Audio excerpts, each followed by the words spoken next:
Estamos de volta aqui com o Jornal da Manhã, hoje estamos começando o nosso segundo bloco e vamos para uma entrevista com o deputado federal pelo estado do Rio de Janeiro, ex-prefeito do Rio de Janeiro, o Marcelo Crivella. Marcelo Crivella, bom dia, seja muito bem-vindo aqui no Jornal da Manhã de São Maceió. Muito bom dia também, João, Nicole, Natália, todos os ouvintes do Jornal da Manhã. Marcelo, deputado Marcelo, a gente tem visto aqui uma questão de um projeto de lei que traz a questão da isenção de IPTU para templos religiosos.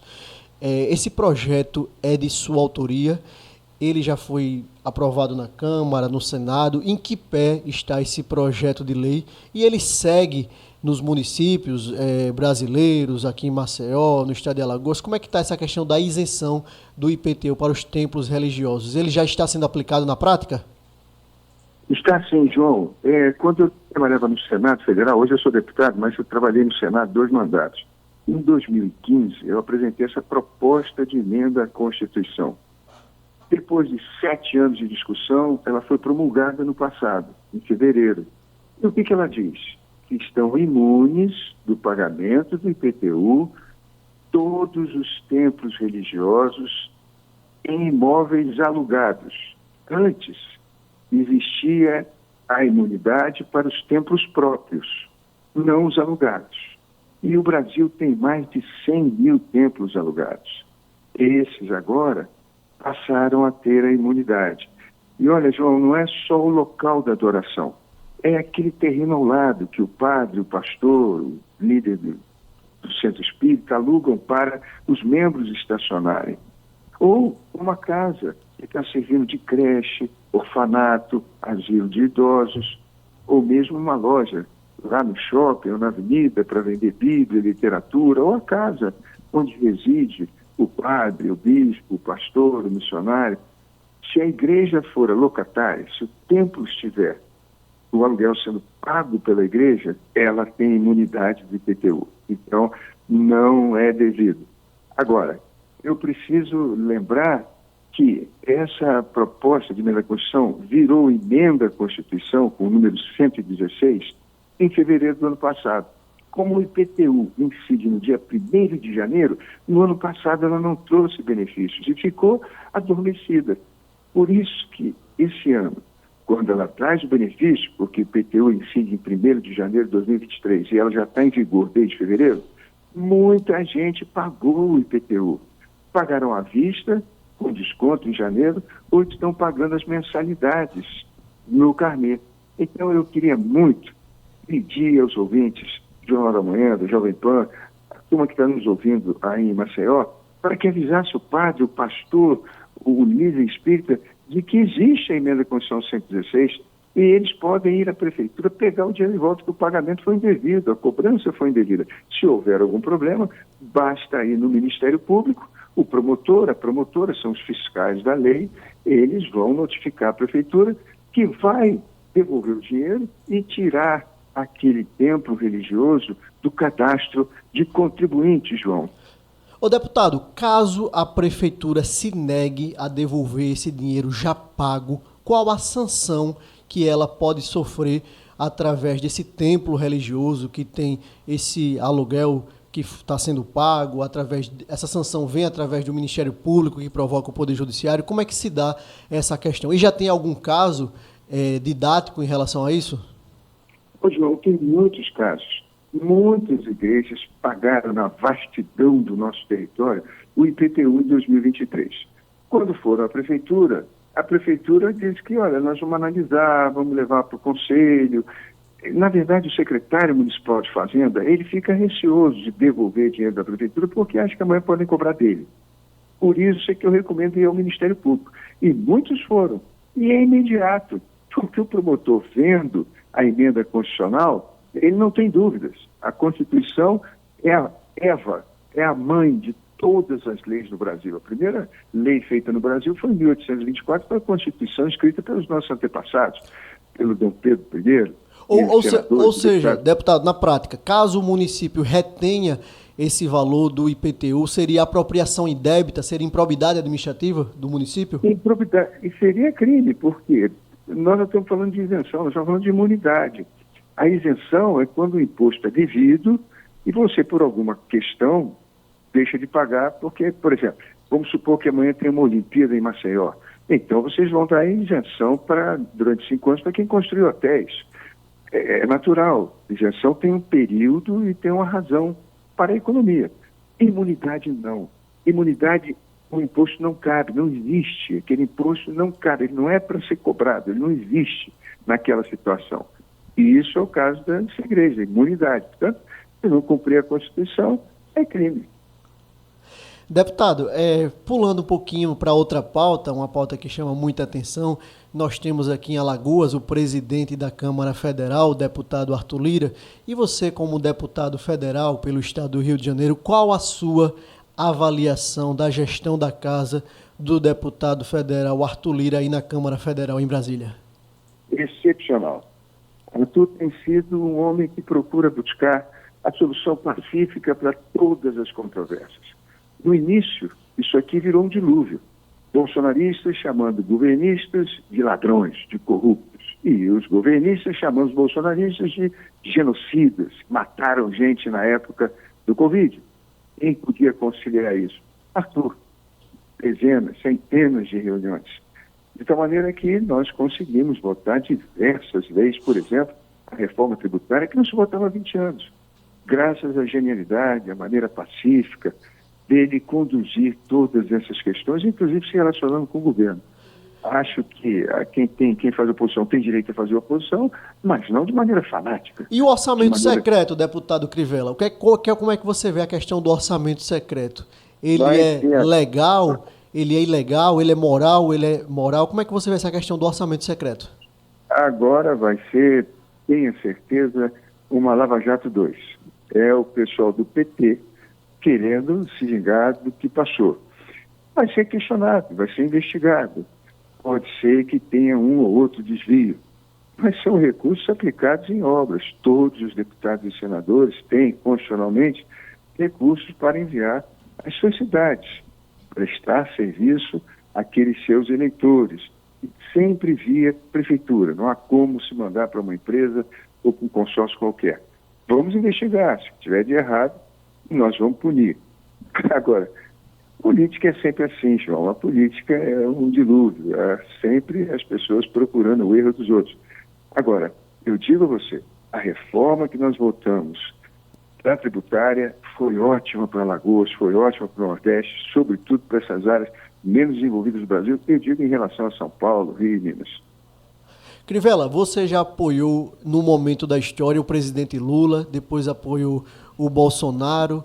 Hoje, qual é a sua situação política? Como é que você vê a gestão do presidente Lula nesses primeiros 7 meses de governo? E você se considera oposição hoje ao presidente Lula?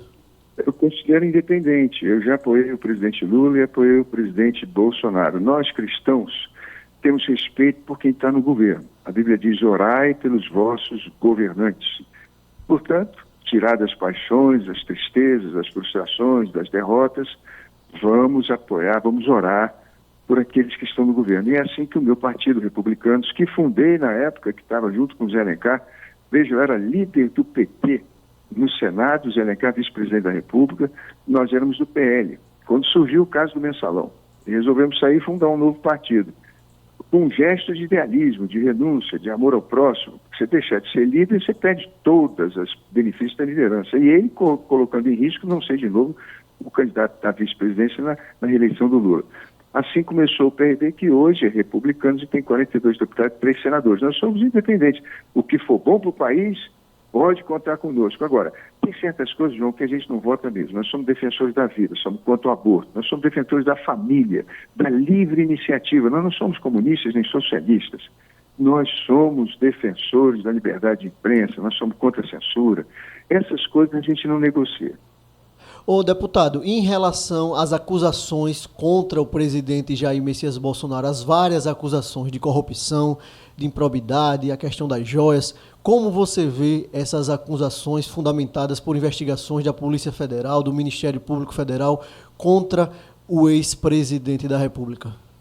Ah, João, eu vejo como uma novela sem fim.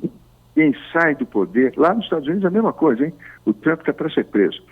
A política virou uma paixão, algo que, eu digo a você, é como futebol no Brasil, de 5 em 5 minutos tem uma falta, de 5 em 5 minutos tem um jogador reclamando do juiz.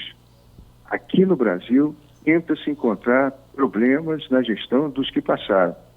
Eu, pessoalmente, conheço Bolsonaro desde a época do quartel. Eu e ele, em 77, servimos como paraquedistas, lá no Rio de Janeiro. Não vejo de maneira nenhuma que ele vá sujar sua biografia e seu nome por causa de joia, seja lá o que for. Você acredita na inocência do ex-presidente da República? Eu acredito. Acredito também que possa haver um auxiliar que tenha feito algum erro, mas não acredito de que ele tenha pessoalmente se envolvido nisso. Fui prefeito, fui acusado também. Cheguei a ficar um dia preso e sou inocente. Quando você, inclusive, contraria interesses poderosos, no meu caso lá, eu não dava dinheiro à Globo, eu não tinha recursos para dar à Globo, nem o Carnaval. O Carnaval, pela primeira vez, teve que se sustentar com o ingresso e com a publicidade e a transmissão. Pronto. Vai contrariar o interesse dos poderosos. Eles vão inventar 1000 coisas contra você. Depois isso tudo se esclarece. Aliás, tive preso, mas quem viu que a minha prisão era absurda e no mesmo dia mandou me soltar foi um alagoano. Um alagoano chamado Humberto Martins, um dos ministros mais importantes do Superior Tribunal de Justiça, que há muito tempo devia estar no Supremo. Deputado, e em relação, voltando a esse assunto Rio de Janeiro, a gente sabe que os últimos governadores do Rio de Janeiro, todos foram presos, acusados de corrupção. Como é que você vê a questão do estado do Rio de Janeiro, essa corrupção que permeia a questão do país? E como você bem colocou, quando a pessoa está na gestão de um cargo executivo, há várias denúncias. Em relação do Rio de Janeiro, existem provas robustas? Essas pessoas, de fato, cometeram crimes de improbidade e corrupção? Olha, desses todos que foram presos, quem realmente confessou que tinha 400 milhões de reais que ele juntou ao longo das campanhas eleitorais, ele alegou que eram doações de campanha chamada Caixa 2, não eram desvios de dinheiro de obra, empreiteiro que recebeu dinheiro para fazer uma estrada, em vez de fazer a estrada por 100 milhões, fez por 200 e dividiu 50 para cada um. Não, ele disse que foram doações de campanha. Esse foi o governador Sérgio Cabral, que ficou preso 7 anos. 7 anos, porque ele foi à justiça e disse: eu tenho 400 milhões guardados lá fora. Aliás, era 500. Ele aceitava devolver 400, se não me engano, e o juiz não aceitou. Pronto, ele ficou preso. Os outros, os demais, Moreira Franco, um dia, Garotinho e Rosinha. Oh, meu Deus do céu, o que o Garotinho e Rosinha tem na vida? Pesão, mora numa casa humilde, lá em Barra do Piraí. Então, o juiz Witzel também saiu lá afastado. É o que eu digo a você, a política no Brasil virou realmente um dilúvio de ódios e paixões, é um atirando para o outro, para cada lado, e isso eu acredito que não contribui para a gente construir o Brasil dos nossos sonhos. Nós precisamos encontrar soluções pacíficas para as nossas controvérsias e gerar emprego, gerar renda. Um país tão extraordinário, com um solo maravilhoso, com água, com um clima fantástico, mais do que tudo, com uma população espetacular. Puxa vida, esse é o Brasil que precisa dar certo. Eu faço votos que a gente consiga encontrar esse caminho. Natália Barros.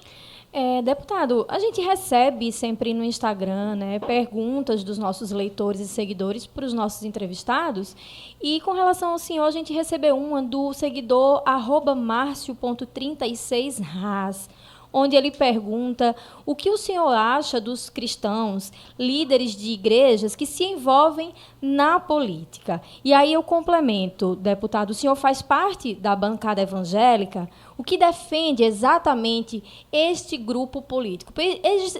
Existe, sempre essa discussão de religião, Estado, a igreja se envolve diretamente nas decisões políticas de um país. Então, a nossa questão é se o senhor faz parte, o que é que o senhor acha de líderes de igrejas envolvidos na política e o que realmente defende o grupo da bancada evangélica.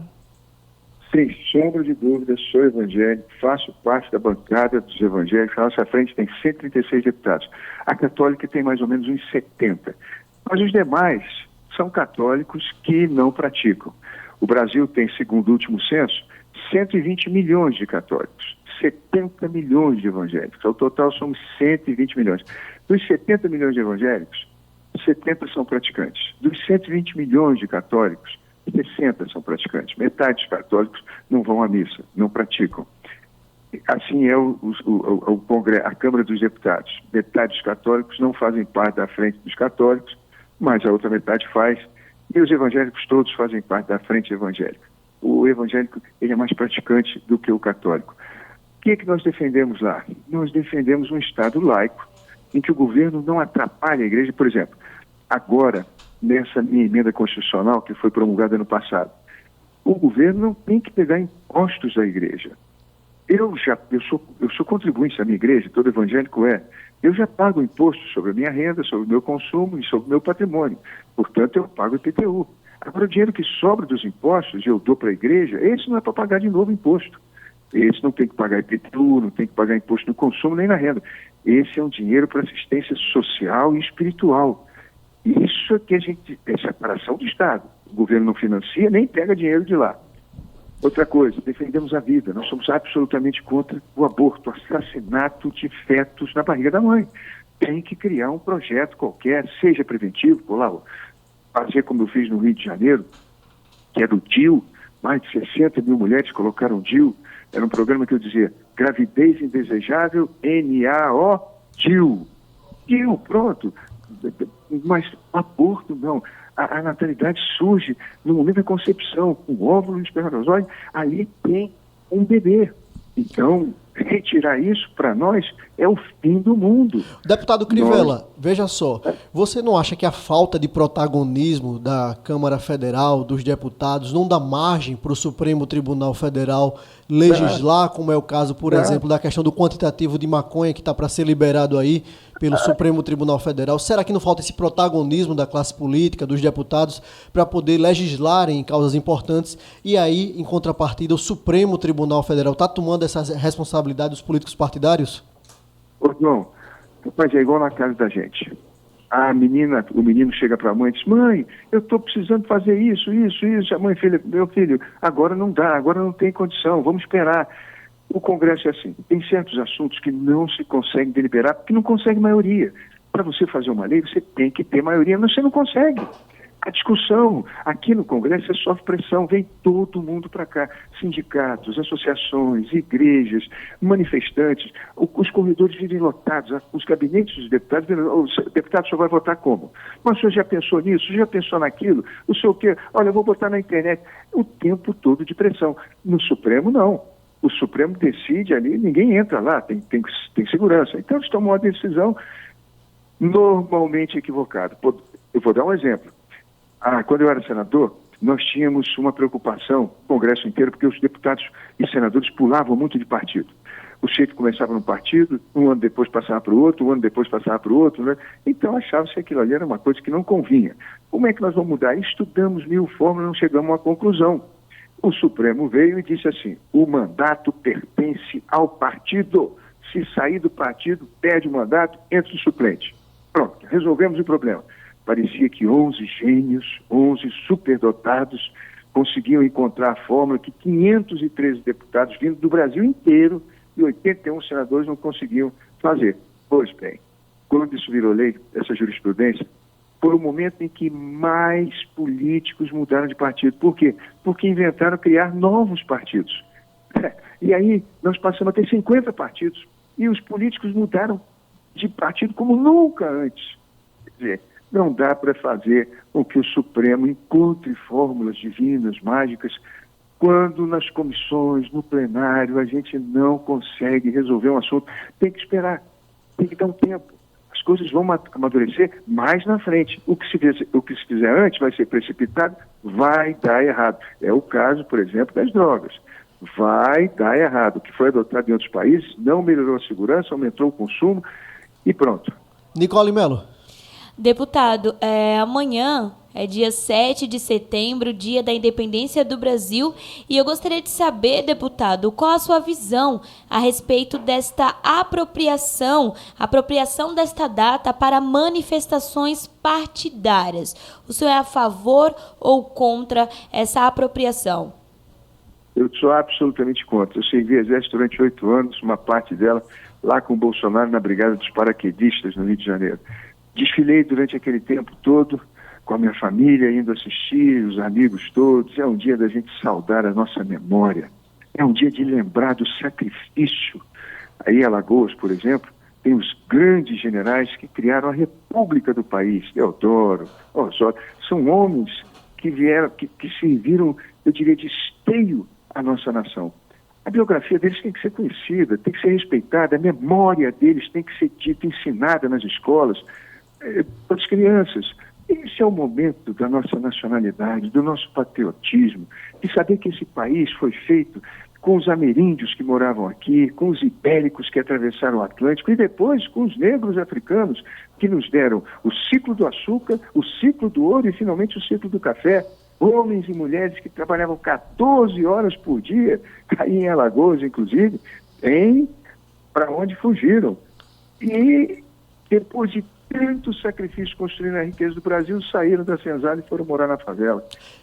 Deputado Marcelo Crivella, quero aqui agradecer a sua participação do Jornal da Manhã no dia de hoje, deixar um espaço para suas considerações finais e dizer que o Jornal da Manhã, aqui na capital alagoana, é uma tribuna livre para que os políticos partidários se manifestem, se coloquem, para que a sociedade possa entender o seu comportamento, o que eles defendem e aí tomar um juízo de valor. É com você, deputado. Muitíssimo obrigado, João. Muitíssimo obrigado, Natália. Quero agradecer também a Nicole. Olha, deixa eu falar uma coisa para vocês. Alagoas é berço da República do nosso país. Foi feita com os homens dessa terra. Eu agradeço muito ter podido participar e peço a todos os ouvintes do Jornal da Manhã, a Rede Maceió, que, por favor, levem essa notícia da emenda constitucional 116 aos líderes católicos, evangélicos, espíritas, para que não paguem mais o IPTU. Se tiver qualquer problema no município, por favor, vá ao Ministério Público, converse com o promotor e a promotora, eles vão resolver. IPTU para as igrejas, nunca mais. João, um grande abraço, também estou aqui à sua disposição. Daqui a pouquinho vou estar com o Arthur Lira, temos reunião. Você quer que eu mande um abraço para ele? Pode mandar, deputado. E dizer que ele está convidado aqui para o Jornal da Manhã, mas infelizmente ele nunca aceita o nosso convite aqui para debater as pautas importantes do Brasil. Eu não sei o motivo, mas pode mandar o recado, jornalista João Mozinho. Grande abraço, deputado. Outro, fica com Deus.